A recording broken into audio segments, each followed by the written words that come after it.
Kremlin mengeluarkan pernyataan terbaru tentang kapan perang di Ukraina mungkin akan diakhiri. Hingga saat ini, aksi militer Rusia di Ukraina terus berlanjut.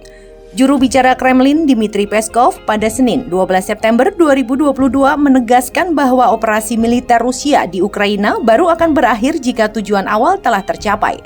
Peskov memastikan untuk saat ini aksi militer Rusia di Ukraina akan berlanjut. Hal itu dia sampaikan setelah pasukan Ukraina merebut kembali wilayah penting dalam serangan balasan di Ukraina Timur. Operasi militer khusus berlanjut dan akan berlanjut sampai tujuan yang semula ditetapkan tercapai, kata dia kepada wartawan dikutip dari kantor berita AFP. Saat ditanya tentang kemungkinan pembicaraan damai dengan Ukraina, Peskov mengatakan dia melihat tidak ada prospek untuk negosiasi. Sementara itu, Kementerian Pertahanan Rusia pada Senin mengatakan pasukannya sedang menyerang bagian timur wilayah Kharkiv yang direbut kembali oleh Ukraina. Kementerian Pertahanan Rusia dalam pengarahan hariannya mengatakan pasukan udara, roket, dan artileri Rusia tengah memberikan serangan presisi pada unit dan pasukan cadangan angkatan bersenjata Ukraina, termasuk di pusat kota Kupiansk dan Izium.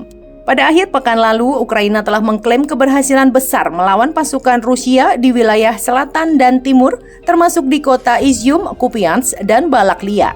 Sebenarnya, Angkatan Bersenjata Ukraina bahkan mengatakan pada Senin bahwa mereka telah merebut kembali lebih dari 20 pemukiman dalam 24 jam terakhir di tengah serangan balasan besar-besaran. Di sisi lain, Rusia mengatakan pada Sabtu 10 September 2022 bahwa pihaknya menarik kembali pasukan dari wilayah Kharkiv sebagai bagian dari keputusan untuk mengumpulkan kembali pasukannya. Menteri Perdagangan Ukraina Oleksiy Reznikov sebelumnya menyebut perang melawan Rusia telah memasuki fase baru atau fase ketiga.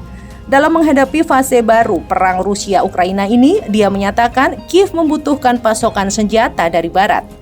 Serangan balasan adalah fase ketiga dari rencana Ukraina untuk merebut kembali posisi yang dimulai di selatan dan utara, kata Oleksiy Reznikov dalam sebuah wawancara yang diterbitkan surat kabar Perancis Le Monde pada Senin 12 September 2022. Dia menganggap perang Rusia-Ukraina fase pertama adalah upaya untuk mencegah dan menahan serangan Rusia.